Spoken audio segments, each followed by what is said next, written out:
अस्सलाम वालेकुम जी, welcome back to my channel. कैसे हैं आप सब? उम्मीद करती हूँ सब खैरियत से होंगे। मैं भी ठीक, अल्लाह का शुक्र, अल्हम्दुलिल्लाह बिल्कुल ठीक। गर्मी है जी ज़ोरों पे, और इतनी ज़्यादा गर्मी, इतनी ज़्यादा पिछले 2-3 दिन से बहुत गर्मी। यकीन करें कि एसी से भी मुझे तो ये गुजारा नहीं होता है। मुझे तो बहुत गर्मी लगती है। तो खैर, ये इवनिंग का टाइम है और मैं आज का व्लॉग स्टार्ट कर रही हूँ इवनिंग से। और मैंने बनाए थे मसाला फ्राइज़ और अभी हम लोगों ने वो खाए। उसके बाद जी मेरे हस्बैंड के सारी शर्ट्स प्रेस करनी थी। तो वैसे तो बाई टेबल लगा हुआ है प्रेसिंग का, उस पर कर देती हूँ, लेकिन अभी मैं चूँकि यहाँ पे मैं ले आई, यहाँ पे बैठ के कर रही थी क्योंकि हस्बैंड के साथ बातें भी कर रही थी और साथ में मैंने सोचा कि मैं साथ में अपना काम भी कंप्लीट कर लेती हूँ। तो उनकी जो शर्ट्स थी वो मैं वैसे हैंग करके लगा देती हूँ, फिर जो पहननी होती है वो पहन लेते हैं जब जो चाहिए। फिर कहीं जाना हो तो ये नहीं होता कि कपड़े प्रेस नहीं है, तो इसलिए मैं पहले से ही प्रेस करके रख देती हूँ। तो इसीलिए आहिस्ता आहिस्ता इनकी शर्ट्स काफ़ी ज़्यादा हो गई थी क्योंकि जो प्रेस हुई हुई थी वो सारी ऑलमोस्ट ख़त्म हो चुकी थी। तो आज मैंने वॉश तो हुई हुई थी बट प्रेस नहीं थी। तो पिछले 2 दिन से मैं ऐसे ही कर रही थी कि जहाँ अगर कहीं जाना है तो फिर प्रेस करके दे रही थी इस तरह। तो आज मैंने सोचा कि बस फाइनली सुस्ती ख़त्म करती हूँ और बैठ के आज मैं सारी शर्ट्स हस्बैंड की प्रेस करके हैंग करके लगा देती हूँ। तो आज मैं फिर अभी यही काम कर रही हूँ। तो आज मेरा बस यही वो कहते हैं ना टारगेट था कि मैंने ये काम कंप्लीट करना है। छोटे छोटे काम तो लगे ही रहते हैं, बस वो तो होते ही रहते हैं, साथ साथ होते रहते हैं। एनीवेज, मैंने यहाँ पे आपके साथ शेयर करी थी एक बात, और बात ये थी कि कल जब मैंने घर में कॉल की तो मुझे अम्मी ने एक बहुत ही सैड न्यूज़ सुनाई। तो वो न्यूज़ कुछ इस तरह से है कि आजकल आपको पता है कि लॉकडाउन की वजह से ऑनलाइन क्लासेस हो रही हैं। तो मेरा जो भाई है ना, मेरा एक ही मेरा भाई है, तो मेरा भाई जो है वो 9th क्लास में, इस साल वो 9th क्लास में गया था, ठीक है। और इस साल जो मेरी सबसे छोटी सिस्टर है वो गई थी फर्स्ट ईयर में। तो है इन दोनों की जो स्कूल, जिनको दोनों का सेम स्कूल था, एक ही स्कूल में दोनों पढ़ते थे, और इन दोनों की इंग्लिश की टीचर जो थी वो दोनों सेम थी। तो इन दोनों को पढ़ाती थी। और 3-4 दिन हो गए तो उनकी ना, मेरे जो भाई है उसकी क्लासेस नहीं हो रही थी, इंग्लिश की क्लास नहीं हो रही थी। तो फिर से यही कि पता नहीं क्यों नहीं क्लास हो रही, स्कूल वालों ने इन्फॉर्म भी नहीं किया कि क्यों नहीं हो रही, वेट भी कर रहे हैं ये लोग, बच्चे वेट कर रहे हैं, तो ये वो। तो खैर आज उनको पता चला कि इनकी जो इंग्लिश की टीचर है उनकी डेथ हो गई है। तो उनकी डेथ हो गई। जब मैंने ये बात सुनी तो मुझे इतना दुख हो रहा था यार, टीचर की डेथ हो गई उनकी। और जाहिर सी बात है, आपको पता है कि उस्ताद क्या चीज़ है। उस्ताद, ठीक है, उस्ताद इंसान को कहाँ से कहाँ पहुँचा देते हैं। और एक उस्ताद ही, वाकई में एक उस्ताद ही होता है मेरे ख्याल से, जिसकी वजह से इंसान कुछ सीखता है और कुछ बनता है। और जब मैंने ये सुना, और वो बंदी, आप यकीन करें कि बिल्कुल यंग बंदी थी, बिल्कुल यंग, और वो स्कूल ही जा रही थी। चूँकि आपको पता है लॉकडाउन तो है, बट स्कूल में टीचर्स को तो छुट्टी नहीं है, ड्यूटीज़ लगती रहती हैं, आती हैं टीचर्स बीच में गैप गैप से ना आती हैं। तो वो स्कूल जा रही थी तो उनको रास्ते में ही हार्ट अटैक हुआ और जिसकी वजह से उनकी डेथ हो गई।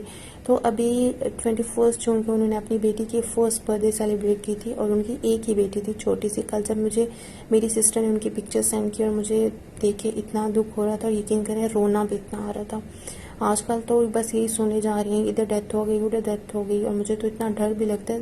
बेशक मौत बरहक है, मौत आनी है, लेकिन फिर भी एक खौफ सा है यार कि क्या, एक तो ये वायरस है और ऊपर से अगर किसी की डेथ हो गई। अब ये बंदी बिल्कुल यंग, ठीक है, तो इनकी डेथ हो गई। खैर अल्लाह पाक इनकी मगफरत फरमाए और अल्लाह पाक इनको जन्नतुल फिरदौस में आला मकाम अता फरमाए, उनके घर वालों को सब्र अता करे, आमीन सुम आमीन। और अल्लाह पाक हम लोगों का भी ईमान की हालत में हाथमा करे। आजकल तो कोई भरोसा नहीं है कि कब किसने ख़त्म हो जाना है। तो खैर बस क्या कर सकते हैं इंसान, क्या कर सकते हैं इंसान, कुछ भी तो नहीं कर सकता। कभी कभी मुझे इतना खौफ आता है, मैं सोचती हूँ कि अल्लाह पाक ने मौत क्यों बनाई है। देखिए, अगर माँ चली जाती है ना, पीछे औलाद है, वही बात है ना कि वो कहते हैं कि बच्चे पल तो जाते हैं, बिल्कुल पल जाते हैं, लेकिन कमी रह जाती है। जब मैंने उस बच्चे को देखा ना, वो अपनी माँ की गोद में, जब मैंने उसकी पिक्चर देखी ना, तो मुझे इतना हो रहा था, इस छोटी सी बच्ची का क्या, देखो इसका क्या बनेगा। ये अपनी माँ का पूछे कि अभी 1 साल की तो बेचारी है और उनकी डेथ हो गई ना, क्या कर सकते हैं। अल्लाह पाक सबको अपनी जुबान में रखे, आमीन सुम आमीन। खैर अभी मैं बनाने लगी हूँ खाना, और खाने में बनाने लगी हूँ भिंडी। हस्बैंड लेकर आए थे सब्ज़ी, काफ़ी दिन हो गए थे सब्ज़ी नहीं खाई थी, तो मैंने सोचा कि कोई सब्ज़ी ले आए तो फिर ताकि वो आज बनाते हैं। तो वो करेले और भिंडी लेकर आए थे, तो मैंने सोचा आज भिंडी बना लेती हूँ, क्योंकि भिंडी का ये होता है कि थोड़ा ख़राब हो जाती है जल्दी। तो करेले मैंने रख दिए थे और भिंडी जो है मैं बनाने लगी हूँ। तो मैं भिंडी जो है वो बनाती हूँ फ्राई करके। अच्छा, हमारी जो अम्मी के घर में वो फ्राई करके नहीं बनती। मेरी अम्मी को ना भिंडी थोड़ी ऐसी ग्रीन ग्रीन रहे वैसी अच्छी लगती है, लेकिन मेरे इन लॉज में बनती है भिंडी फ्राई करके बनती है। तो अब है मैं भी वैसे ही बनाती हूँ। मुझे अब ये वाली भी पसंद है, वो वाली भी पसंद है, दोनों ही पसंद है, जिस तरह की भी हो मुझे भिंडी बहुत पसंद है। और गर्मियों में वैसे भी भिंडी बहुत शौक से भी खाई जाती है, और मेरे यहाँ से गर्मियों की एक अच्छी सब्जी जो है ना वो यही है। और मुझे याद है कि मेरी अम्मी ने भिंडी का पौधा लगाया हुआ था, और उस पर इतनी भिंडियाँ नहीं थी, इतने बड़े जगह पे तो नहीं लगाया हुआ था, छोटा सा पौधा एक लगाया हुआ था जिसमें ना 3-4 भिंडियाँ निकलती थी। अगर हफ्ते में 3-4 भिंडी जो निकलती थी, वो जो 3-4 भिंडी थी वो अम्मी के लिए सालन बन जाता था। और अम्मी उसको खुद बनाती थी और वो खाती थी, क्योंकि अम्मी को ना बहुत पसंद है। इस तरह घर की सब्जी हो तो वो तो और ही अच्छी है, लेकिन भिंडी वगैरह इस तरह की चीज़ें ना उनको बहुत पसंद है, तो वो खुद ही बना के खा लेती थी। है मेरा खाना भी ऑलमोस्ट जो है वो डन हो ही चुका है। आज जो कुछ छोटे मोटे काम थे बस, और वही करते करते टाइम गुजर गया और पता भी नहीं चला। ये देखें, मैं आपको दिखाती हूँ कि अरहाम ने आज ये सारे कपड़े निकाल के ना फेंक दिए थे नीचे, और बैठा हुआ था, खेल रहा था इनके साथ। फिर आज मैंने कहा कि मैं चलो ये सारी जो है कबर्ड जो है वो ऑर्गेनाइज कर देती हूँ अच्छे से। यहाँ पे मेरे जो घर में पहनने वाले कपड़े होते हैं, लाइक मीन्स काम कर रहे हैं तो पहन रहे हैं या इस तरह की, तो यहाँ पे मेरे वो कपड़े जस्ट पड़े होते हैं।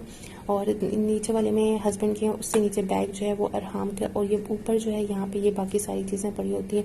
जब आपके घर में छोटा बच्चा हो तो आप ड्रेसिंग टेबल पे कोई चीज़ भी नहीं रख सकते, तो यही सीन होता है यहाँ पे भी।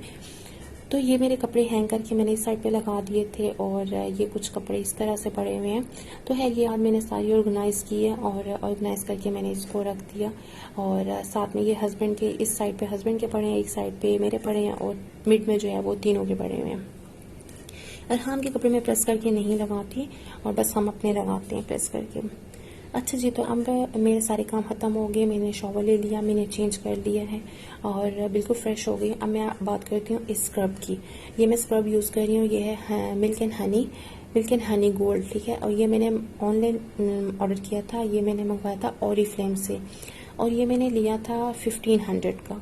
और ये शुगर स्क्रब है और बहुत अच्छा स्क्रब है, बहुत अच्छा। मुझे तो इसके बहुत अच्छे रिजल्ट मिले। मैं इसको पाँव के लिए भी यूज़ करती हूँ, हाथों के लिए भी यूज़ करती हूँ मैं इसको।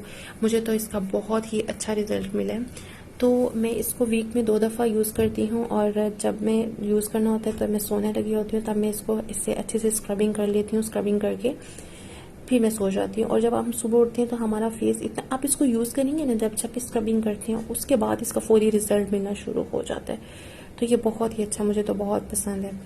तो इसकी कैप जो है वो टूट चुकी है, और बस इसके कैप के बीच में वो जो गोल सा बना होता है ना, जिसके ये बंद होता है, तो इसके बीच में सिर्फ वही लगा हुआ। इसका ढक्कन टूट गया था, ये मुझसे गिरा था और इसका ढक्कन टूट गया था।